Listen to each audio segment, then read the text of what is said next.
Kumusta mga kanoise? Welcome back sa ating YouTube channel, Pilipinoise. So ngayong araw, another update naman tayo about politika ng ating bansa. So ang video to is mula na naman kay Viral Broadcast PH and I think Attorney Enzo na rin, courtesy. So meron to pabagat na breaking news. Bato de la Rosa biglaang dinakip ng Interpol na tuntuna si Bato de la Rosa sa Davao, question mark. So yan yung panonorin natin ngayon. Bibigyan natin to ng reaction and then kayo na din bahalang umusga. So bago natin simulan, Viral Broadcast PH, supportahan nyo yan. Attorney Enzo, courtesy din sa kanya. Tapos Senate of the Philippines. Tapos syempre our YouTube channel, Pilipinoise. Like, comment, share, subscribe. So mga kanoise, hindi na natin to patatagalin pa. Simulan na natin, baka agawin pa ng China. Again, babagat ng video ito, breaking news, Bato de la Rosa biglang dinakip ng Interpol, question mark. Natuntun na si Bato de la Rosa sa Davao, question mark. So yeah, Viral Broadcast PH, Pilipinoise. Like, comment, share, subscribe. Start.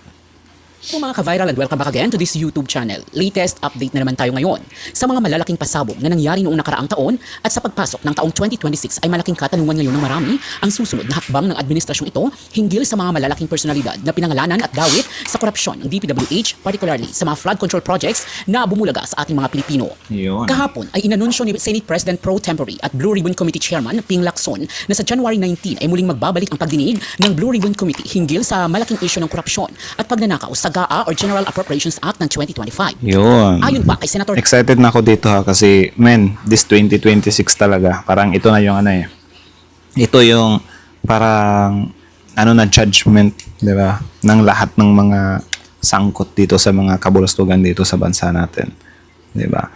Like, di natin alam si Bato anytime this 2026 is madala na rin yan sa ICC, tapos si Bongo pwede din. Tapos yung impeachment ni VP Sara. Tapos itong flood controls na to. Tapos si Atong Ang pa. 'Di ba? Sobrang dami par. Biruin nyo sila Teves, sila Kibuloy, Alice Go. 'Di ba? Sobrang dami nang napakulong. Tapos, syempre, yung linyahan ng mga DDS na kesyo wala daw mga nakukulong or wala daw mga nahuhuli na mga big fish. 'Di ba? Kita nyo naman kung paano inuga talaga. 'Di ba? Yan, kakasabi nyo kasi ng weak leader, 'di ba? Kibuloy, do you think small fish si Kibuloy? Si Teves, small fish yun. Si Alice Go. Diba? Tapos ito si Bato. Tapos si FPRD, do you think small fish yan? Tsaka yung sa flood control, chill lang kayo kasi papunta pa lang tayo sa exciting party. Diba? So, nandyan naman sila Jesus Cordero, sila Villanueva, sila Estrada, diba? So, yan na lang yung abangan natin. Ang gagawin na lang natin is maghintay na lang talaga kasi di rin biro tong mga mga pinagtutugis nila ngayon, di ba? So tingnan natin kung hanggang saan naabot yung kaka-weak leader nila, So tuloy. Lacson ay may nakahandang pasabog silang ilalantad. Binatikos din ni Lacson ang ginagawa ni Senator Bato de la Rosa at ang mga pasaring sa kanya ni Senator Amy Marcos. Mukhang nagkakainitan ngayon si Amy at si Lacson. Ito'y pagkatapos na sinabi ni Amy na wala na itong tiwala sa pamumuno ng Blue Ribbon Committee ng Senado. Samantala, Senator Bato de la Rosa ay Diba? Ang lakas magkomento na walang tiwala. Natural, wala magiging mawawalan talaga kayo ng tiwala. Kayo parati yung natatamaan . 'Di ba? Yung mga dating hindi pa napapanagot na ngayon. Kayo ba naman yung sentro ng 'di ba? Ng matatamaan, mawawalan talaga kayo ng tiwala. natiklo na ng otoridad sa pinagtataguan nito sa Davao. Mula kasi November 2025 ay hindi na nagpapakita si Senator Bato de la Rosa at mahigit 2 buwan na itong hindi uma-attend sa mga hearing at session ng Senado. Binigla kasi ito ni Ombudsman Boying Rimulya na nag-anunsyo na meron na itong arrest warrant mula sa ICC at isusunod na ito kay FPRRD sa kulungan sa The Hague, the Netherlands, kung kaya ay naduwag ito at ayaw nang magpapa-aresto. Subalit, natunto na ito at minamanmanan pa na ito noon pa sa kanyang mga social media updates. Malaking pagkadismaya naman ng ibang mga senador dahil pinabayaan na nito ang kanyang pagiging Vice Chairman ng Committee on Finance at Committee on National Defense sa Senado. Samantala, Senator Villanueva ay tutuluyan na din ng Ombudsman at Sandigan Bayan hinggil sa mga kaso nitong graft, plunder at malversation, kasama ang iba pang mga senador na pinangalanan na sina Jinggoy, dating Senador Bong Revilla at iba pang mga kongresista. Ito'y taliwas sa ipinapakalat ng abogado ni Villanueva na bumaliktad na di umano si dating District Engineer ng 1st District ng Bulacan na si Henry Alcantara. Ngayong araw lamang ay formal nang ginawang state witness sina dating DPWH Undersecretary Roberto Bernardo, Bulacan 1st District Engineer Henry Alcantara, NCR DPWH Director Apolencio at 2 iba pa. Kung kaya ay mas lalong lumiliit ang mundo ng mga pinangalanan ng mga senador at kongresista. Isa pa sa malaking pasabog na ilalantad ni Lacson sa susunod na pagdinig ng Blue Ribbon Committee ay ang connection di umano ni dating House Speaker Martin Romualdez kina Sara Diskaya at Curly Diskaya. Nabuking kasi na mayroong umanong expensive house and lot na nabili itong si Romualdez sa Makati City at front dito ang mga Diskaya. Kinukumbinsi na ng Blue Ribbon Committee ang dating may-ari ng nasabing expensive property na umattend sa pagdinig ng Blue Ribbon Committee ngayong darating na January 19 upang bigyang lilaw ang katotohanan tungkol dito. Samantala, VP Sara Duterte ay muling nangangamba sa panibagong impeachment cases na niluluto sa Kongreso. Nako. Out sa iyo, Kabunyog Rinaldo Gonzales. Ayan na. Yan na yung iniintay natin. Ano. Sana talaga hindi na sila magkamali dyan. Kasi kung hindi na yan magpo-push through this 2026, kala na, yung impeachment na yan, mahirap na yan kapag papasok na yung 2027, 2028. Ano. So sana matapos na nila yan ngayong 2026. So imagine nyo na lang, what if may impeach talaga si Sara Duterte? Diba? So sino yung next nila na pambato? Diba? Si Bato, wala na. Si Bongo, alam naman natin na pupuruhan na yan ng ICC. Diba? So, sino pa ba yung tatakbo sa kanila? It's either Marcoleta or Robin Padilla. So, si Robin Padilla, alam naman natin na medyo tagilid talaga yan. Ano? Madali lang namang bakpakin si Robin kapag tatakbo yung presidente, di ba? Si Marcoleta, I think may mga issues na din naman siya. So, yeah, I think exciting tong 2028 pag nagkataon, ano. Kapag naano lang talaga nila, na impeach nila si VP Sara. And I know for sure kung ano lang talaga, mayroong matinong, kakalaban kay Sara Duterte, magiging exciting pa naman yung 2028, ano. Dati nga yung kay BBM ba yun? Or kay FPRRD? Di ba na parang, hindi, medyo malayo yung kay FPRRD pala. Yung kay Lenny, medyo pumalag-palag nga, di ba? So, yeah. I know for sure, yan. Exciting. Kay Sakura, magandang gabi sa iyo, Kabunyog Sakon. So yun nga mga Kabunyog, tama naman si Lacson no? Tama si Lacson. Go to work, you are not wanted.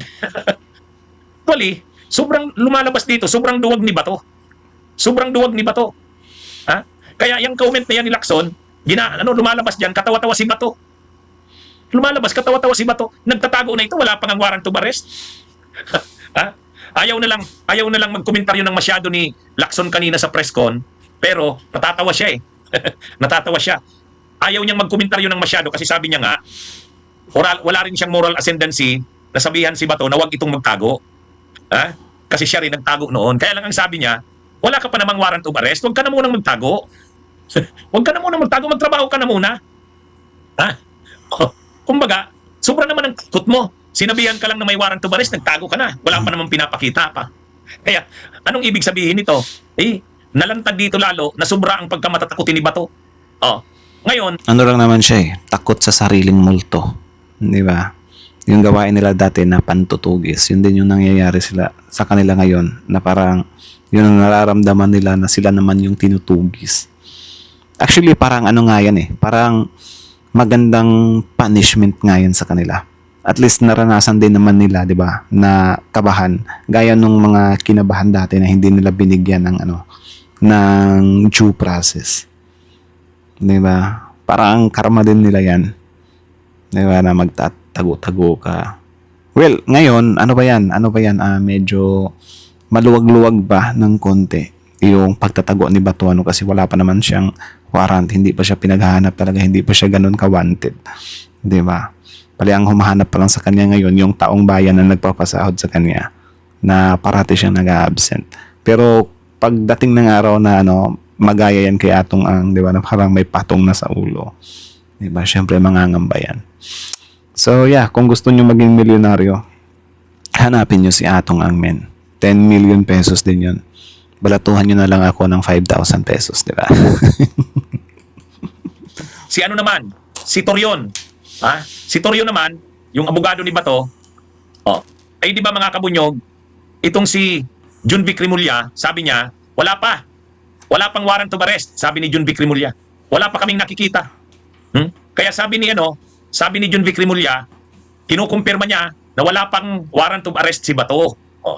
O ngayon, tinanong naman diyan si Torion. Tinanong si Torion, mga Kabunyog.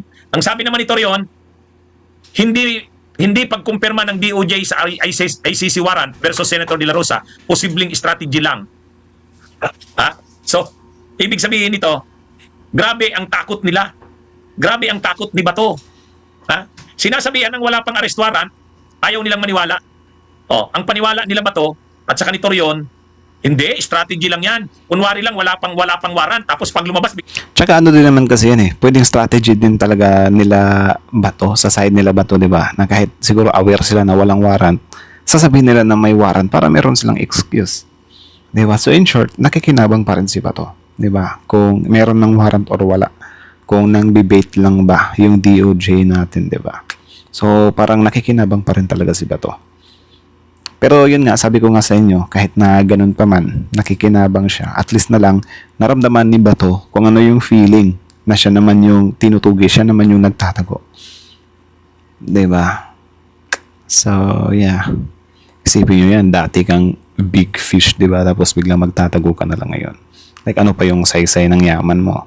Wala kang kalayaan. Pero kapag kayo, medyo tatanga-tanga kayo, 'di ba? Tapos iboboto nyo si Sara Duterte, pwedeng ano na to, magkaroon ng kalayaan ulit to. Diba? Kasi parang era na naman nila yan, this 2028. So, ilalabas yung warrant. Ha? Kumbaga mga kabunyog, paranoid. Grabe ka paranoid si Bato. Si Torion. Sinabihan na ng DOJ at ng DILG, wala pa naman warrant. Ngayon, ayaw nilang maniwala. Kung paniwala na naman nila, mayroon yan. Strategy lang yan na walang warrant.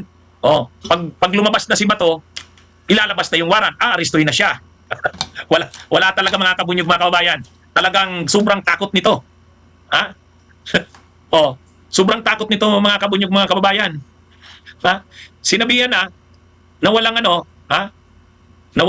walang arrest warrant pa, wala pa silang hawak. Ayaw maniwala. Basta sa kanila, strategy lang daw yan. Baka pinapapasok lang si Bato, sinasabihan na walang arrest warrant. Pero pag lumabas na si Bato, aarestuhin na ito. Wala talaga. Ha? Si Torion talaga ang nag-a-advise sa kanya. Tama ka, Direndio. Ang paliwanag kasi ni Torion, mas malaking problema daw kapag pumasok si Torion si Bato sa Senado, tapos biglang lumabas ang arrest warrant, hindi niya daw kayang proteksyonan si Bato. Pagka ganun. Katulad daw ng nangyari kay Duterte, pagbaba sa airport, inaresto. Sa bagay, takot na sila sa ganyan eh. Sobrang kapapasiguro na. Kaya lang, lumalabas na ngayon na sobra ang takot ni Bato. Nakakaano to, malaki tong insulto sa kanya. Kasi ang prinoject ni Bato na imahin, matapang, hindi matakutin. Ha? Ay di ba, nung panahon na PNP chief siya, ang mga pictures ni Bato nung maraming pinapatay. Ha? Di ba, nung maraming pinapatay? Ano yun? Ang pinoproject ni Bato, tama yan, gawin nyo yan, huwag kayong matakot. Ganun yung mga imahin ni Bato niyan. Patungay. diba? Sabi ko sa inyo bumabalik din sa kanya. So kahit ganyang man lang, way man lang, 'di ba? Na parang nakakaramdam siya na siya naman yung kinakabahan. Siya naman yung parating nakatingin sa balikat niya. Is na 'yon, parang little karma na 'yon. 'Di ba? Kahit papaano, 'di ba? Kumbaga matigas, matapang. Ngayon tingnan niyo. Kaya sinasabihan na ni Lacson, huwag ka na munang magtago. Hindi pa naman siguradong may arrest warrant. Pag may arrest warrant, di saka ka na mag-isip kung anong gagawin mo. Ngayon, magtrabaho ka muna. Wala. Ayaw maniwala ni Bato. Grabe ang katatago. Ha? Grabe ang kapasisiguro, mga kabunyog. Sinabihan na rin ng DILG at ng DOJ, wala pang warrant. Ngayon, ang advice naman ni Torion, wag maniwala dyan. Strategy lang yan. Ha? Posibleng strategy lang daw yan. kaya mga kabunyog, mga kababayan, grabe itong na ito. Nai-expose yung sobrang takot ni Bato. Bakit nai-expose? Una, wala pa naman talagang warrant. Natatawa nga si Lacson Natatawa Kaya lang, hindi naman makapag-komentaryo ng todo si Lacson kasi nga sabi niya, ayaw ko masyado mag-komentaryo kasi wala akong moral ascendancy kasi nagtago ako noon. Kaya lang, si Lacson naman nagtago noon dahil may warrant of arrest na talaga. Ayaw niyang pahuli kay panahon ni JMA yun Ginawan siya ng gawa-gawang kaso nila Mike Arroyo nun. Pero ito, wala pang arrest warrant. Yan ang mabigat yan. Ha? Wala pang arrest warrant Yan ang problema, ang dito, ang mabigat dito kay Bato. Kumbaga, sinasabi na rin ng DILG na wala, ng DOJ, wala pa. Tapos ayaw nilang maniwala. Strategy lang daw yan. Lumapit na sila sa Korte Suprema. Sinabihan na sila ng Korte Suprema, bakit kami mag-i-issue ng TRO? Anong iti-TRO namin? Wala namang arrest warrant pa. Nako. Wala namang warrant to arrest. Anong iti-TRO? Alam, So, parang ano lang talaga yan. Parang strategy versus strategy, ano. Na, yun nga, since siguro, di ba, pagpalagay natin, totoo, yung sinabi ni Remulla na meron na ngang warrant, is parang na-realize siguro nila nung dulo na, uy, pwede pala silang ano ng TRO, ha. Di ba? So, ang ginawa naman nila, parang yung isang Remulla din. Yung isang Remulla ba yung nagsabi? Di ba? Na parang, sige, sasabihin naman natin na wala pa naman talagang warrant. So ngayon, nalilito na. 'Di ba? At least naman yung sa Korte Suprema, hindi sila makapag-issue ng TRO talaga. Kasi, yun nga, sinabi naman na wala pang warrant. So in short, parang inaaligaga nila si Bato. At the same time, hindi nila kino-confirm na nandyan nga talaga yung warrant or hindi nila hinahayaan na ma-dodge ng Supreme Court or ng TRO yung warrant. Sobrang talino ng diskarte, di ba? Tapos yun nga, sabi ko nga sa inyo, little karma is itong pagtatago niya. Yung pakiramdam na siya naman yung kinakabahan. Di ba? Siya naman yung parang walang kalaban-laban. Kasi ang nangyayari talaga dito, di ba? Yung sa mga victim nila ng war on drugs dati, mga walang kalaban-laban, ini-encourage to fight, hindi binibigyan ng due process. So parang ito din, si Bato, parang nakakaramdam din siya ng wala siyang kalaban-laban. Di ba? Bakit? Hindi dito sa bansa natin yung some kind hahatol sa kanya eh. Yung ICC. 'Di ba? Which is kita niyo naman kung ano yung nangyari kay FPRD. Kahit ilang Duterte senators pa dito sa Pilipinas, hindi na nila mariretrieve si PRRD. 'Di ba? So isipin niyo na lang 'yan. So in short, si Bato is parang ano din siya, parang siya naman yung nakakaramdam na parang wala siyang kalaban-laban, 'di ba? Kaya nagtatago na lang siya. Kasi kung hindi yun naakma na wala siyang kalaban-laban, hindi siya nagtatago ngayon, di ba? Pero wala eh. Nagtatago siya. Di ba? Nagmumukha ang katawa-tawa dito si Bato eh. Sinabihan na yan ng Korte Suprema, hindi kami mag-i-issue ng TRO kasi wala namang arrest warrant. Anong iti-TRO namin? Oh. Ha? Tapos ngayon, sinasabihan na ng DILG at ng SOJ, ng DOJ na wala pang arrest warrant, ayaw pa rin maniwala. Sabi ni Torion, huwag tayong maniwala dyan. Strategy lang yan. Kapag lumabas ka, Bato, aarestuhin ka. Ayan. Yung pala, kung advisor pala ni Bato de la Rosa sa pagtatago, si Torion. Oh, kasi, ano na si Torion? Foot na. O nga pala, kahit si Torion, foot na. Kasi yung kliyente niya, si Kibuloy, nahuli. Pangalawang kliyente niya, si Digong, nahuli. Ayaw niya ng matatluhan eh. Ha? Mga kabunyog. Pero, hindi porket ayaw mo, hindi na mangyayari. Di ba? Kasi syempre, weak leader yung tutugis eh. Di ba? Tsaka ba't ba kayo natatakot talaga? Di ba? Di ba ayon sa inyo, weak leader? Di ba? Harapin nyo yan. Weak leader naman yan eh. Kayang-kaya nyo yan. Ayaw nang matatluhan ni Torion. Ayaw nang matatluhan.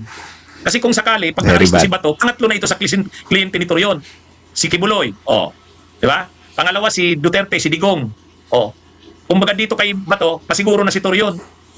Ha? Kabunyog Buloy, Tabakamante. Magandang gabi. Bonifacio, magandang gabi. Malaya PH, shout out sa inyo. Joseph, Kuya Joseph Tutorials, shout out. O ito mga kabunyog, napansin nyo, pangatlo na nga pala ito sa kaso ni Torion na hawak. Na yung una yung kay Kibuloy. Nung una akala niya hindi maaaresto si Kibuloy. Ang dami pang mga diversionary text noon si Torion. Hindi umubra kay Tore.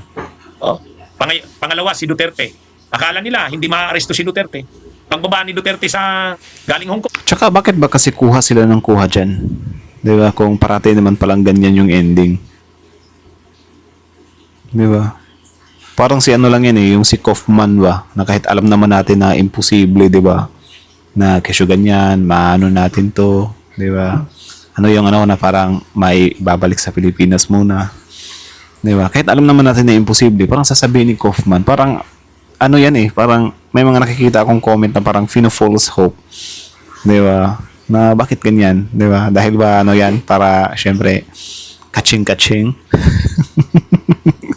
Pero ang ending, wala naman. Di ba? Up until now, si FPRD, nandun pa rin sa Hague.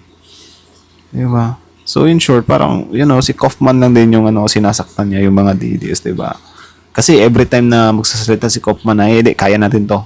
Maano pa natin to, ma-overturn pa natin to, mababaliktad pa natin to. Siyempre, yung mga DDS. Breaking news, Kaufman, mababaliktad pa daw. Ito na yung hinihintay natin. Tapos, pagdating ng araw, ano na, hindi naman pala umubra. Di ba? Man.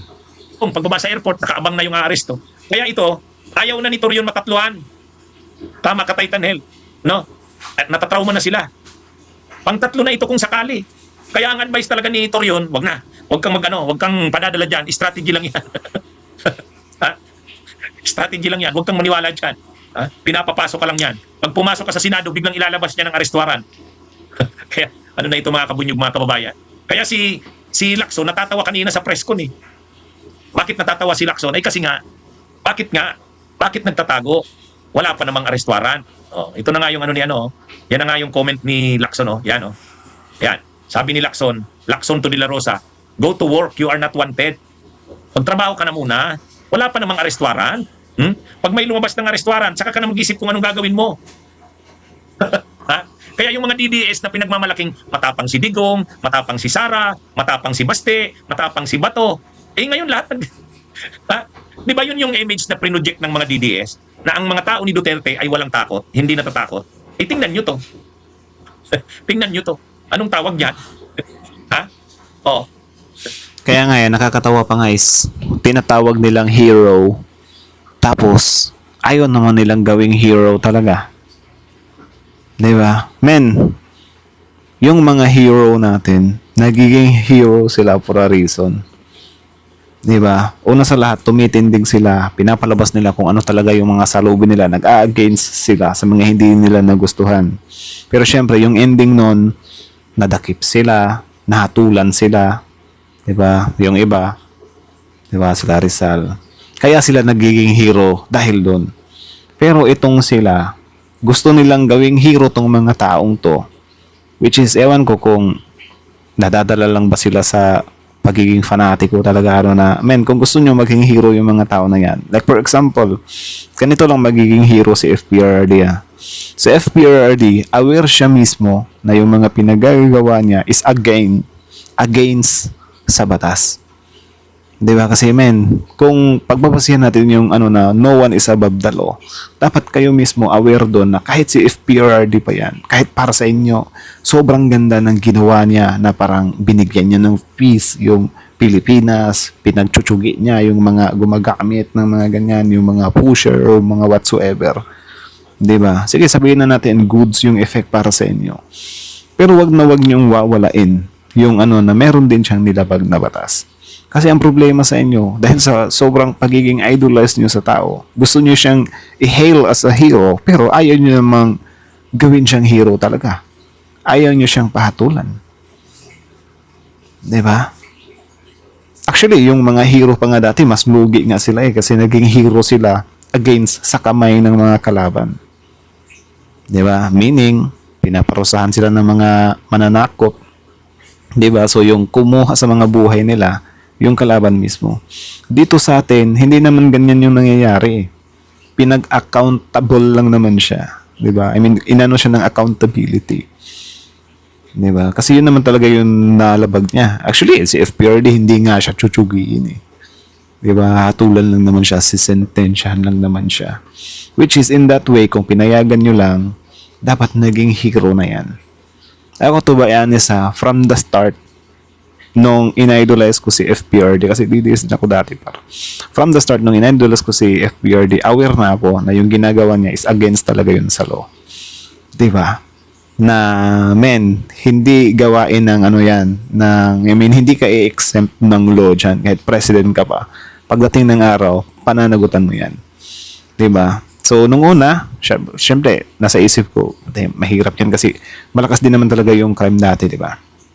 So, kaya nakasupport ako kay FPRD kasi parang pinangako niya na parang siya na lang yung magiging sacrifice Di ba? Like, gagawin niya na. So, yun yung ano ko dati, mindset ko dati na, okay, susuportahan ko to si FPRD. At least, ano siya, parang aakuin niya yung responsibility para lang maligpit yung mga dikas, di ba? So, meaning, siya yung magsasacrifice. So, kaya ko siya sinuportahan. Dati.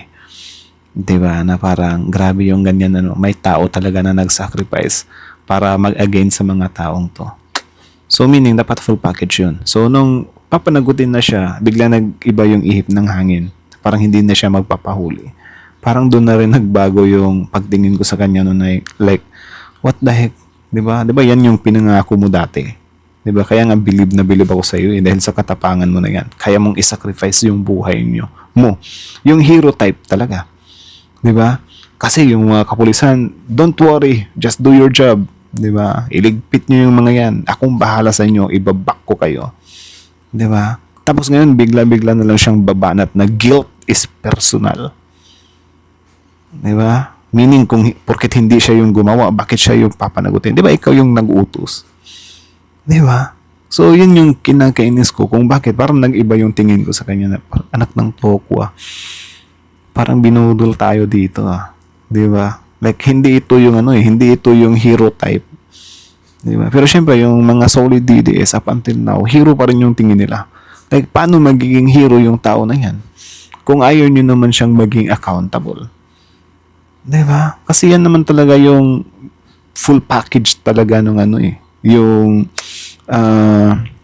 administration niya dapat. Diba? Parang yun yung pinuportray niya eh. Yung siya yung hero. Pero bakit parang ayaw nyo? Diba? Na panagutan niya yung mga ginagawa niya. Kaya simula nun, medyo, na-discourage tayo sa part na yun, Yan yung kanilang ang packaging ng mga DDS. Ang si Tatay Digong daw nila at ang mga tao nito tulad ni Bato. Hindi mo basta-basta masisindak, hindi matatakot. O tingnan nyo yan si Bato. Ha? Ano pa naman yan ha? Dating PNP chief. Dating PNP chief yan. Nung panahon ng drug war, ng war on drugs, Nung panahon ng war on drugs. Ano yan si Bato? Ang pinoproject niya na imahin. PNP chief na walang takot. Ha? Kumbaga ang order niya sa kanyang mga tao. Huwag kayong matakot, akong bahala sa inyo. Ha? Pero ngayon, tingnan nyo. Yan, tingnan nyo mga kabunyog, mga kababayan. Hindi talaga kasi maisip ni Bato. Alam na ni Bato ang mangyayari pag nakulong siya sa ICC. Wala na siyang kausap. Ha? Alam nyo ang pinaka-problema ni Bato pag nakulong sa ICC? Unang-una, mabuti si Duterte, bilyon-bilyon ng pera niyan. Yun lang. Bilyon-bilyon. Ha? Kaya kahit linggo-linggo, dumadalaw yung mga anak niya, mga apo. Si Bato, anong mangyayari sa kanya? Dadalawin siya. Diba? Partida, sinasabi nila na simpleng buhay lang si FPRD. Na kesyo walang na-acquire na yaman. Naloko kasi sila doon sa Naloko kasi sila doon sa parang pinapakita outside ng mga Duterte na naging presidente siya, hindi binago yung bahay. Diba? Pero malaman-laman natin, meron palang mga tagong ari-arian, like hanep. Tapos ngayon, afford nila yung Kaufman na yan, diba? Na grabe, milyon-milyon yung binabayad nila par. Diba? Tapos yun nga, nakakapag-travel pa sila doon. Diba? Like, isipin nyo na lang yan, paano nagiging simple yung mga yan, Pero, yeah, ayaw nilang tingnan yan, of course. Ng pamilya niya, ng anak niya, ng apo niya, kagastos siya ng malaki. Ang gastos ng pagpunta sa Europe. Ha? Kaya alam ni Bato yan. Kung pwede lang namang dumalaw sa kanya, pamilya. Kung madadalaw ba siya ng... So meaning, parang nagsisimula na rin pala yung karma, di ba? Na parang unti-unting dinidrain yung pera na pinaghirapan nila. Di ba? Like, syempre, nung nasa kapangyarihan ka pala, kabig ka ng pera. Tapos ngayon, since nakulong ka na, yung mga naipon mo pala is parang ipantatapal mo lang doon sa yung sa pagkakulong mo. Saklap nun par. Pamilya niya, kada linggo. Mahihirapan siya dyan. Sabihin pang mayroon siyang perang nakurakot din, si Bato. Sabihin pang may pera siyang nakurakot. Pero hindi kasing laki yan ng nakurakot nila Duterte. Tama. Tsaka syempre, kung si Bato, mas magiging kaduda-duda yan kasi magkano lang ba yung nilagay nila sa salin nila, di ba? Tapos mabubula tayo parang unleave visit.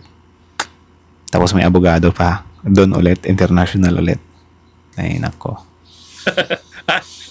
Hindi kasing laki yan ng nakurakot nila Duterte. Si Duterte, presidente. Si Pulong, naging congressman. 51 billion sa loob ng Nako. 3 taon. Yung budget ng kanyang distrito. Si Sara, naging mayor. Ilang bilyon ang budget ng Davao City. Ganon din si Baste, naging mayor din. Ang dami nilang sources ng pondo. Kaya ngayon, ang dami nilang pondo kahit balik-balik sila sa The Hague, sa The Netherlands.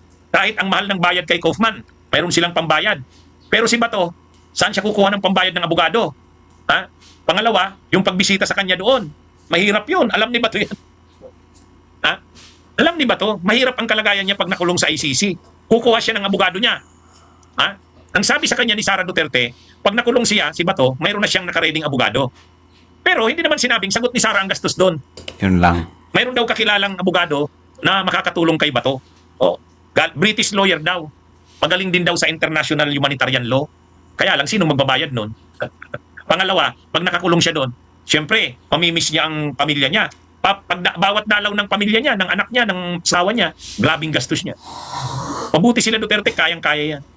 O, kaya, ano yan? At ito pa ang problema ni Bato. Pag nakakulong siya sa ICC, mauuna sa kanyang mamatay si Duterte. Mauuna sa kanyang mamatay si Duterte. Ha? May mga sakit na si Duterte, matanda na. Siya, ang lakas-lakas pa. O anong mangyayari? Tama naman, real talk naman talaga yun. Like, siguro ano na lang, tatagal na lang yan ng, 5 to 10 years. Diba? I mean, up to 10 years na lang siguro. Kasi, 80 siya ngayon. So, hanggang 90. Siguro kung nasa laya pa yan, baka abot pa ng 100 yan, ano? Pero kung ganyan na parang siya lang mag-isa, diba, is mahirap yan. Tsaka kung nagawa nila na yung family niya magbibisita doon ng every week, every month, baka kalaunan, diba, magiging ano na lang yan, every 3 months, every 6 months, every year.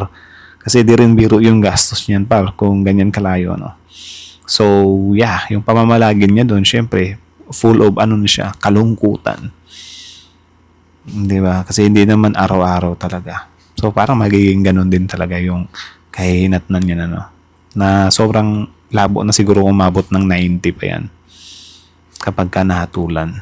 And I think, mahatulan talaga yan par. Sobrang bigat talaga. Ewan ko lang kung if ever lang to maging presidente si Sara Duterte this 2028, kung makukuha nila yan. Diba? Kung anong power, anong tricks, anong magic yung gagamitin nila. So, yeah. Sa kanya doon, naisip niya yan. Ha? Dr. Amy, na ebidensya mapapakita, most welcome siya mag-attend. Huwag niyang kaming siraan na pinagbabawalan na implicate si former Speaker Mualdez. Kaya sa Lunes, kung meron siya pinanghawakan, pumunta siya, kung gusto niya, bibigyan ko siya ng isang oras para ilahad-lahat yung kanyang ebidensya kung meron. So, saan may nag-volunteer sa inyo para bigyan yung info tungkol doon sa biniling property ng... Yeah, actually meron. So, ayan lang naman mga kanoysi. So, kayo na masasabi nyo dito, comment down below. Tapos yun, pag-usapan natin yun sa comment section. So, again, ang million to is mula kay Viral Broadcast Page. So, supportan niya. Tapos, syempre, bago nyo iwan yung YouTube channel natin, Pilipinas, like, comment, share, subscribe. Courtesy na rin kay Atty. Enzo and syempre sa Senate of the Philippines. So, yeah, kita nyo naman yun. Yung interview kay Lacson kasi, nakita na natin yan. Panoorin nyo na lang sa last reaction natin. Yung, I think, before tong video na to. So, panoorin nyo yon. And yeah, makikita nyo dyan. Ang context doon is, yun nga, abot kay Amy na parang umiepal doon sa pinagagawa ng nila Lacson na kesyo ganyan daw, inaano si Romualdez. But sinagot siya ni Lacson na at least ako hindi retokado. Yung mukha ko, wala akong binago. Tunay yung mukha ko. So, parang ginaganyan niya. Tapos sinabi niya doon na bibigyan niya ng 1 oras si Amy Marcos. Hindi, bibigyan niya ng 1 oras si Amy Duterte. Diba? Doon sa Blue Ribbon para ilahad yung mga ebidensya niya kung meron against kay Romualdez. Pero I think, diba, alam naman natin na sobrang hilig nila sa mga intriga na yan. I think wala silang mapapakita na mga ebidensya. So, in short, yung 1 oras na yan, malabo yan. Pero kung meron man siyang maipakita, okay. Tingnan natin. Diba? Pero kung wala, parang pinatunayan lang din nila na more on intriga lang talaga sila. No? So, about naman dito kay Bato. So, di ba, parang nagiging wise. So, ang nangyayari ngayon, parang strategy versus strategy. Kasi yun nga, nung sinabi ni Boying Rimulya na meron ng warrant, syempre, hindi sila naniniwala. But at the same time, si Bato, advance mag-isip. Advance yung takot. 'Di ba? So, parang siya naman yung aligaga ngayon. Grabe, no? Pero at yun nga, sabi ko nga sa inyo, at least, 'di ba? At least nakakaramdam si Bato ngayon kung ano yung mga nararamdaman ng mga tinutugis nila dati. Men, ako to be honest, yung mga dick-ass na yun, 'di ba? Men, deserve nila na huliin talaga sila, no? Pero syempre, yung yung tsugiin sila, given na yon kung ano talaga kung nanlaban. Diba? Wala akong problema doon, nanlaban eh. Alam nga namang hindi protektaran ng pulis yung buhay nila, di ba? Pero yung iba na parang sumuko lang tapos ayaw bigyan ng due process, parang may problema tayo doon. Hindi tama yon. Di ba? Kasi parang nilalagay mo na sa kamay mo yung batas eh. Tsaka what if innocent pala yun? What if hindi pala ganun kabigat yung kasalanan nun? Diba? Tapos may mga nadadamay pa na civilian. Tapos sasabihan ka lang na shit happens. Diba? Eh di, dapat ngayon, magpahuli na lang si Bato. Tapos kapag mahuli siya, sabihin niya shit happens. Diba? Parang ganyan na lang. Parang bawian na lang So about naman dun sa parang pinoproject nila na yun nga, matapang, heroic. Diba? Parang medyo may problema na tayo sa part na yun. Kasi hindi mo matatawag na heroic yan kung ayaw niyang maging accountable sa pinagagawa niya. Di ba? Kasi yun nga, sabi ko nga sa inyo, yung tao, nagiging hero sila for a reason. Yung tumitindig sila, tapos na-execute sila, napaparusahan sila. Di ba? Dahil sa pagtindig nila. Tapos ito, ayaw nyo, di ba? Paano maging hero yan? Puro lang nandyan lang sa na gagawa ka, mag-a-against ka sa sistema. 'Di ba? Tapos ayaw mo maging accountable. Kasi the moment na nag-decide ka, 'di ba, na ilagay sa kamay mo yung batas para iligtas yung mga kababayan mo, para maging hero ka, dapat aware ka na time will come talaga. Sisingilin ka. 'Di ba? Again, sabi ko nga sa inyo, dati tayong DDS and then yun yung nakita natin kay FPRD. Kaya ko siya binoto. 'Di ba? Na I thought kasi willing siyang i-sacrifice yung buhay, yung sarili niya. 'Di ba? Kasi aminado naman talaga tayo na yung justice dito sa bansa natin is hindi siya ganun ka-firm. 'Di ba? Like yung mga mayayaman, nakakalusot talaga. Dahil dito. 'Di ba? Kaya nga si Atong ang dati, parang hindi siya totally naparusahan talaga, 'di ba? Tapos ngayon magugulat tayo, ganun pala kabigat yung mga hinihain kontra kay Atong ang. So, paano mo iisipin yun? Meaning, even sa time nila, meron parang ganyang nangyayari, merong exemption. 'Di ba? As long as yun, kasamahan nila, kalyado nila. Which is, paano yun? 'Di ba? Maglulunsad ka ng war on drugs, tapos ang victim lang yung poor lang. 'Di ba? Meron kayong exemption. Paano nagiging yun? Ang isa pa sa kinabiliban ko dati, yung sinabi ni FPRD na kahit anak niya pa yan, siya mismo yung magdadar sa pulis or siya mismo yung hahatol. 'Di ba? So meaning, nung sinabi niya yun na kahit anak yung gumagamit ng ganyan, paparusahan niya. Siyempre, napabilib ako, like, man, what the heck? 'Di ba? Ganyan talaga kalakas yung paninindigan mo. I believe you, 'di ba? Bumilib ako sa iyo. Tapos ngayon malaman-laman natin kasosyo nila sila Michael Yang about drugs din. 'Di ba? Tapos ito pa, kung yung argument ni Amy Marcos na gumaganyan yung presidente natin na parang nakiusap daw si Amy na pwede bang you spare my kapatid na si Bongbong. 'Di ba? Doon pa lang, if ever totoo yung sinabi ni Amy for the sake of argument lang, doon pa lang nakikita natin, 'di ba? Kasi yun, parang yun parang si Amy yung nagpahamak sa Duterte administration, 'di ba? Na parang binuking niya na kapag kakaalyado ka, exempted ka. 'Di ba? Which is, yan yung problema kasi hindi kita sinuportahan, 'di ba? Dahil diyan na parang meron kayong i-exempt, 'di ba? Kapag close nyo, kaalyado nyo. Maling-mali yan, 'di ba? Hindi yan heroic. Parang yan, selective, 'di ba? Nagiging selective as long as magbe-benefit. Which is, I think nabudol tayo sa part na yan. So ngayon na nakikita na natin, 'di ba? Dati nga sobrang inis na inis ako kay Trillanes eh. Para sa akin, parang naninira lang. Pero ngayon, kung hihimayin mo yung mga pinagagawa ng mga Duterte ngayon, tapos yung mga ebidensya ni Trillanes, nagmamatch siya pare. Diba? Nasusustain nila yung ganyan kalaking abogado. Yung kay Kaufman, yung pagstay sa dahig, yung travel ng family niya. Diba? Tapos simpleng tao lang yung mga yan.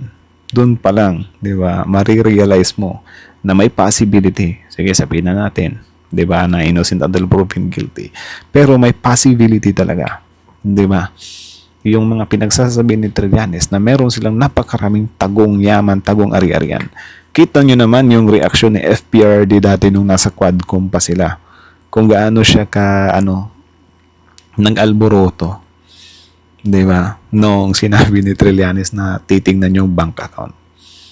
Like, man, parang yun ka FPRD. Siyempre, ano ba yung pinaka-importanting bagay para sa mga magnanakaw, mga kurakot? Diba, pera? Siyempre, kapag gagalawin mo yung pera nila, mag-alboroto talaga yan. Diba? Madidemonyo talaga yung mga yan. Eh, parang yan yung sinasamba nila eh. Diba? So anyways, hanggang dito na lang muna. So kayo na masasabi nyo dito, comment down below. Tapos yun, pag-usapan natin yun sa comment section. So again, Viral Broadcast PH. At our end, so Philippine Noisy. Like, comment, share, subscribe. Philippine Noisy is out.